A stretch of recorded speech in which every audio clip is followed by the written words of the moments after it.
The email came in at 4:23 p.m. on a Friday, right on schedule. That precise window when people who make cowardly decisions hide behind, send and disappear before consequences can catch them. I watched it sit there in my inbox. Unread. Bolded. Quietly pulsing like a warning I already understood.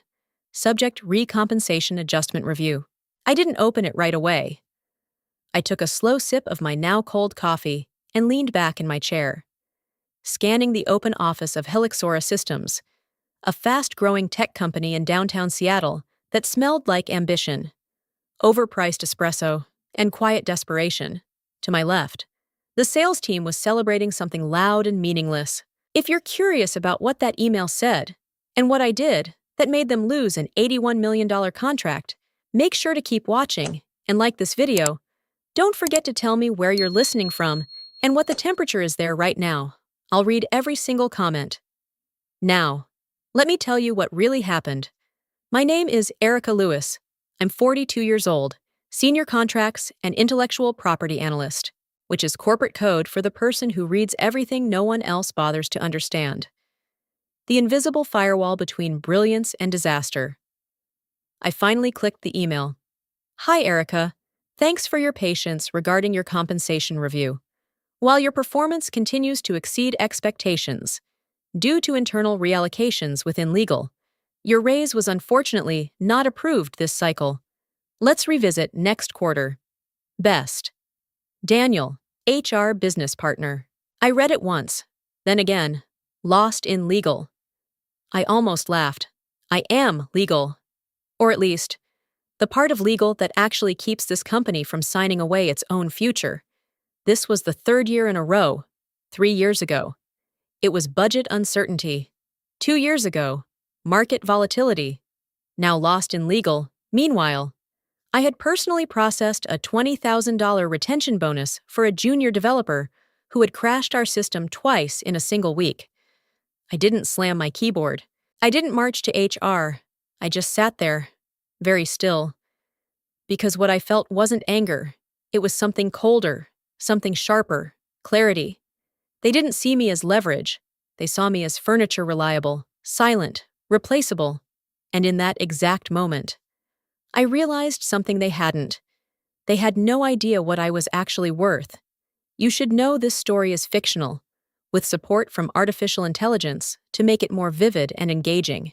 But I believe you'll still feel real emotions and walk away with meaningful, valuable lessons hidden inside it. So, let's continue. I leaned back in my chair and let the noise of the office fade into the background. Laughter, keyboards, the hollow celebration of deals no one had properly read. My fingers rested lightly on the edge of my desk, but my mind was already somewhere else. There was a contract, not just any contract. The Orion Dynamics Agreement, $81 million over 5 years. The deal that had put Helixora Systems on the map. The deal the executives loved to brag about in investor meetings. The deal that funded the glass-walled offices, the catered lunches, the illusion of brilliance. I knew that contract better than anyone, because I wrote it. Not the glossy summary slides, not the sanitized executive brief. I wrote the actual agreement, every clause, every contingency, every line that no one else had the patience or discipline to understand. I could still remember the night I finalized it. It was close to midnight, the office nearly empty, the city lights reflecting off my monitor. Back then, Helixora wasn't powerful. We were desperate. Orion had leverage. And they knew it. They wanted equity, control, ownership. We couldn't give them that. So I built something else. A structure buried deep in the legal language, precise, conditional, invisible to anyone who didn't know exactly what they were looking for. Clause 14C. I closed my eyes for a moment, replaying the wording from memory. If Helixora achieved sustained system performance beyond a defined threshold, combined with large-scale data processing benchmarks, then the intellectual property framework would shift, not ownership, not exactly something more subtle, a shared royalty model. And inside that shift was a single line that mattered more than anything else. The original IP architect would receive a 0.5% commission on the gross contract value. Me, at the time, it was a safeguard, a way to protect the creator if the company ever forgot who built the foundation. A quiet insurance policy written into the bones of the deal.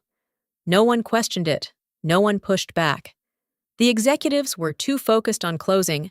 The legal team skimmed it. Orion's counsel noticed. Of course.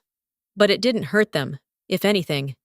It made the structure stronger, so it stayed, signed, filed, forgotten. Years passed. Leadership changed. New executives came in, confident and careless. They inherited success without understanding how it was built. And like most things they didn't understand, they ignored it. But I never did. That night. I didn't go out, I didn't meet friends, didn't scroll mindlessly, didn't try to distract myself from the quiet weight pressing in my chest. I went home, poured a glass of red wine, and opened my laptop, if Clause 14C was still alive. It needed proof, not theory, not memory, data. My access hadn't changed over the years. No one ever thought to restrict it, to them. I was harmless, reliable, invisible. So when the system required elevated permissions to pull historical performance logs, it didn't even blink. I logged in. The dashboard loaded slowly, rows of metrics stretching back months, then years, uptime percentages, processing volumes, system stability reports, the kind of data executives brag about in presentations without ever understanding what it actually means. I started with uptime. Quarter 1, 99.993%. Quarter 2, 99.996%. Quarter 3, 99.998%. I paused, 3 consecutive quarters above the threshold. My fingers hovered over the keyboard. I pulled the processing reports next. 8 terabytes, 12, 19, all well beyond the requirement. I leaned back in my chair, the glow of the screen reflecting in the dark room. There it was. Not theoretical anymore. Not a possibility. A trigger. Clause 14C had been activated, not recently, 18 months ago. I sat there for a long moment, letting that sink in. 18 months of silence. 18 months of revenue flowing through that contract, while the one line that actually mattered was completely ignored. Or conveniently forgotten. I opened a spreadsheet and began calculating. 81 million over 5 years, even conservatively. The accrued portion already processed put my share well above $400,000. With interest, penalties, and delayed notification clauses, closer to $500,000. I didn't feel excitement. I felt something steadier, heavier, control. This wasn't just money. Money was the surface. What mattered was what it represented. Proof that the system they relied on, the success they celebrated, was built on something they didn't even bother to understand. And now, that ignorance had a price. I started exporting everything: performance logs, internal reports, executive summaries where they proudly cited the exact metrics that had triggered the clause. Every document neatly time-stamped, undeniable. By the time I finished, my desktop was filled with evidence. I closed the laptop slowly. They thought my raise had disappeared into legal. They had no idea legal had been quietly accumulating interest this entire time. Sunday evening. I sat by the window with my laptop closed and my phone in my hand. The city outside was quiet, painted in fading orange light. But my mind was razor sharp. I wasn't guessing anymore. I had numbers. Proof. Leverage. Now I needed pressure. I scrolled through my contacts and stopped at a name I hadn't called in over a year. Daniel Reeves, General Counsel for Orion Dynamics. Not a friend. Not exactly an enemy either. In our world, people like Daniel were something else entirely. Professionals who understood the rules so well, they knew exactly when to bend them and when to let them snap. I pressed call. He answered on the second ring. "Erica," he said. Voice calm, measured. "It's Sunday. Should I be worried?" "Only if you enjoy compliance violations," I replied. Leaning back in my chair, I was reviewing the Orion Master Agreement. Specifically, Clause 14C. There was a pause. A real one this time. When he spoke again, his tone had changed. Sharper. Interested? That clause still exists. It does. And it's been triggered.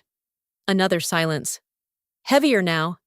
I could almost hear him recalculating everything on his end. They've met the performance thresholds he asked. 18 months ago, I said. And no notification, no payment, not a single acknowledgement. Daniel let out a quiet breath. Not surprise. Recognition. That puts Helixora in breach, he said slowly. Not just internally. With us. Exactly. I didn't need to say more. He understood the chain reaction. If the IP architect hadn't been compensated, the entire licensing structure was compromised, which meant Orion wasn't just a client anymore. They were exposed. What are you asking for? Erica, he said. Nothing, I replied. Not yet. I just thought you should know, before I make it official. A faint, almost amused sound came through the line. I'll have my team review this immediately, he said. If what you're saying holds, we'll issue a formal audit notice first thing tomorrow morning. That would be appropriate. And Erica, he added, voice lowering, once that letter goes out, your company won't be able to ignore this. I smiled slightly, staring out at the darkening skyline. That's the point. I ended the call and set the phone down. The first domino had just been pushed. Monday morning arrived like any other. Coffee cups, half-finished conversations, the soft hum of people pretending to be busy. But at exactly 9:07 a.m., something shifted. I saw it before anyone said a word. The email from Orion Legal hit the system, marked high priority, flagged across executive channels. It went first to Michael Grant, our CEO, then forwarded to Ethan Cole, head of legal. Then, like clockwork, it landed exactly where I knew it would, my inbox. Subject urgent audit request. Clause 14, C compliance. I opened it slowly, even though I already knew every word inside. A formal notice, clear, precise. A 48-hour deadline to provide proof that all royalty obligations had been fulfilled. Failure to comply would result in immediate escalation. I leaned back, watching the chain reaction unfold through internal forwarding threads. Michael sent it to Ethan with a short message. Handle this. Probably routine. Ethan didn't even open the attachment. He forwarded it again. To me. Erica. Orion is asking about some clause. Legacy contract stuff. Draft a standard compliance response. Don't overthink it. I stared at the screen for a second. Then I smiled. They hadn't read it. Not the clause. Not the numbers. Not the threat buried inside perfectly polite legal language. They saw paperwork and assumed it was noise. They handed it to the one person who knew exactly how dangerous it was. I clicked reply. Hi, Ethan. I'll need to pull the original agreement and cross-check performance data to verify compliance. This may take some time. I'll keep you updated. He responded within seconds. Sure, no rush. No rush. I closed the email and created a new folder on my drive. I wasn't going to rush. I was going to wait and let the clock run out by Tuesday morning. The pressure hadn't reached the surface yet, but it was building underneath. You could feel it in the small things. Slightly shorter replies, slightly tighter smiles, the kind of tension people don't name because they don't fully understand it. Then came the finance meeting. I sat quietly near the end of the table, notebook open, listening as Ryan Mitchell, our CFO, scrolled through the latest reports. He frowned slightly, tapping his screen. Accounts receivable is delayed, he said. Orion payment hasn't cleared yet. Anyone know why? Ethan shrugged. Probably routine. Legal sent some audit request. I passed it to Erica. Ryan nodded absently, then paused again. Wait! What's this? He turned his laptop slightly, eyes narrowing. There's a flagged liability here. Something tied to royalties. The room shifted. We don't pay royalties, Ryan said. Almost annoyed. We're a SaaS company. A junior analyst across the table spoke carefully. It's tied to Clause 14C. It's been accruing based on system performance metrics. Silence. Ryan's expression hardened. No, that's not real. That's legacy junk. It's in the contract, the analyst replied. Quieter now. Ryan leaned forward, voice sharper. Then it's a system error. Remove the flag, reclassify it. The analyst hesitated. But if auditors remove it? Ryan repeated. I didn't move, didn't speak. I just watched as the cursor hovered, then clicked. The red liability warning disappeared. Just like that. A documented obligation, erased on command. I lowered my eyes to my notebook and wrote down the time. Because in that moment, they hadn't solved a problem. They had created evidence.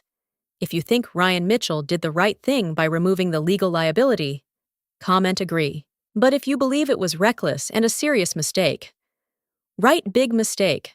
I'm curious, what would you choose? One decision can reveal everything about a person. That afternoon, I didn't return to my usual routine. No more quiet compliance.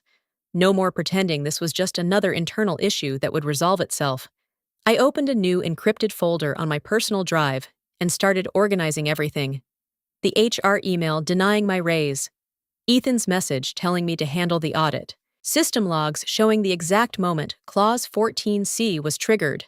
And most importantly, the time-stamped record of Ryan ordering the liability flag to be removed. Every file had a place. Every detail mattered. I wasn't collecting documents anymore. I was building a case by evening. I had a complete timeline, clean, precise, impossible to dismiss as coincidence or misunderstanding. They hadn't just ignored the contract. They had actively chosen to override it. That crossed a line. The next morning, I sat across from Laura Bennett, my personal attorney. Her office was nothing like Helixora, no glass walls, no curated minimalism, just stacks of files, sharp eyes, and a presence that made people think twice before speaking. She read everything without interrupting, page after page. Her expression never changed. When she finally looked up, she leaned back slightly. They didn't just make a mistake. She said calmly, they documented it. I nodded. They ignored a contractual obligation, suppressed a financial liability, and reassigned the audit back to the person affected by it. She continued, that's not negligence, that's exposure. What are my options? I asked. Laura didn't hesitate. We move on two fronts. First, you claim your unpaid royalties. That's straightforward. Second, we prepare for a retaliation and compliance case. If they try to silence you, we escalate. She slid a draft letter across the table. Don't send this yet, she said. Wait until pressure comes from Orion. Then you send it. That timing protects you. I looked down at the document for the first time. This wasn't just strategy anymore. It was inevitable. Monday morning felt unusually calm. The kind of calm that only exists right before something breaks. At 8:50 a.m., the entire company gathered for the monthly all-hands meeting. Rows of employees standing shoulder to shoulder, coffee cups in hand, half listening as Michael Grant stood on stage talking about growth, momentum, and how Helixora was entering its most successful quarter yet. I stood near the back, close to the exit, watching, waiting. At 8:57 a.m., the double doors opened. Two men in dark suits stepped inside. Not tech casual, not consultants. Real suits, the kind that didn't belong in a room full of hoodies and sneakers. Behind them, Daniel Reeves. The room shifted instantly. Michael stopped mid-sentence. Can I help you? One of the men walked forward and handed him a thick stack of documents. You've been served. Silence fell like a switch. Michael blinked, flipping through the first page. What is this? Daniel didn't raise his voice, but every word carried.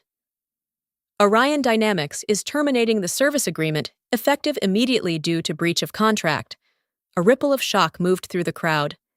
That's an $81 million contract. Michael stammered. It was, Daniel corrected calmly. Now it is a legal claim exceeding $120 million. including damages for unauthorized use of intellectual property. Someone dropped a cup. Coffee hit the floor, unnoticed. Ryan stepped forward, pale. This is a mistake. We didn't. You failed to comply with Clause 14C. Daniel cut in. And you suppressed a known liability tied to the IP architect. The room went completely still. 200 people, and suddenly, no one moved. Then Daniel's gaze shifted toward me, one by one. Heads turned. I stepped away from the wall and walked forward. No hesitation, no rush, just quiet certainty. Michael looked at me like he was seeing me for the first time. Erica, what is this? I met his eyes. My raise, I said softly, wasn't lost in legal. I held up the envelope in my hand. It was right there the whole time. 10 minutes later, we were in the boardroom. Glass walls, polished table, silence thick enough to feel. On one side sat Michael Grant, Ryan Mitchell, and Ethan Cole. For the first time since I had known them. None of them looked confident. The energy had shifted, completely. On the other side, it was just me and Daniel. Michael cleared his throat. Erica, we can fix this. Whatever this is, we can resolve it internally. I didn't respond immediately. I placed a single document on the table and slid it toward him. You're right, I said calmly. We can resolve it, but not the way you're thinking. Ryan leaned forward, voice tense. This is about money. Right, fine. We'll pay whatever adjustment you think is fair. I almost smiled. This stopped being about an adjustment a long time ago. Daniel tapped the table lightly. Helixora currently owes Ms. Lewis approximately $482,000 in back royalties, including accrued interest. The number hung in the air. Michael exhaled slowly. We'll pay it. That's the first condition, I said. I met his eyes. Steady, full payment, immediate. He nodded. Second, I continued. A formal written acknowledgement to the company that this was an internal failure. Not a misunderstanding. Not lost in legal. A failure. Ethan shifted uncomfortably, but said nothing. Third, I want control over contract compliance. Full authority to audit agreements tied to revenue and intellectual property. Ryan's expression tightened. He understood exactly what that meant. And finally, I said, my voice even, I report directly to the board. Not legal, not finance. Silence again. Michael looked at the paper, then back at me. You're asking for a lot. I didn't look away. You're about to lose $81 million, Daniel added quietly, and face a lawsuit worth far more. That was the moment it broke. Michael's shoulders dropped slightly. The fight left his eyes. Fine, he said. We'll sign. He picked up the pen, and just like that, everything changed. The transfer hit my account 3 days later, $482,000 and change. Clean, immediate. No delays this time, but the money was never the real outcome. Within a week, everything inside Helixora shifted. Ryan Mitchell was gone. Quietly escorted out before noon on a Tuesday. No announcement, no explanation, just an empty office and unanswered questions. Michael stayed, but not in the same way. The board stepped in, tightening control, limiting his decisions. The man who once spoke without pause now chose his words carefully. As for me, I moved into a new office, new title, Director of Contract Compliance and IP Governance. Nothing moved without my approval. Months later, I received another email from HR, compensation adjustment approved. I smiled, typed a short reply, and hit send. Thank you. Let's make sure it doesn't get lost in legal again. Through this story, I've come to realize something powerful. I learned 3 lessons from this story. First, never underestimate your own value, especially when others fail to recognize it, because sometimes the quietest person in the room holds the most leverage. Second, details matter more than appearances. The truth, the power, and even justice often hide in the fine print that most people ignore. And third, silence is not weakness, It can be strategy, patience, and strength waiting for the right moment to act. I didn't win because I was louder or more aggressive. I won because I understood the system, and I respected the details when no one else did. Now I'm curious which lesson stayed with you the most. Was it knowing your worth, paying attention to details, or having the courage to act at the right time? Share your thoughts in the comments. I truly read every single one. If this story gave you even a small shift in perspective, consider subscribing, liking, and sharing it with someone who might need to hear this today. Your voice, your experience, your perspective, they matter more than you think. And together, we're building a community where every story has value.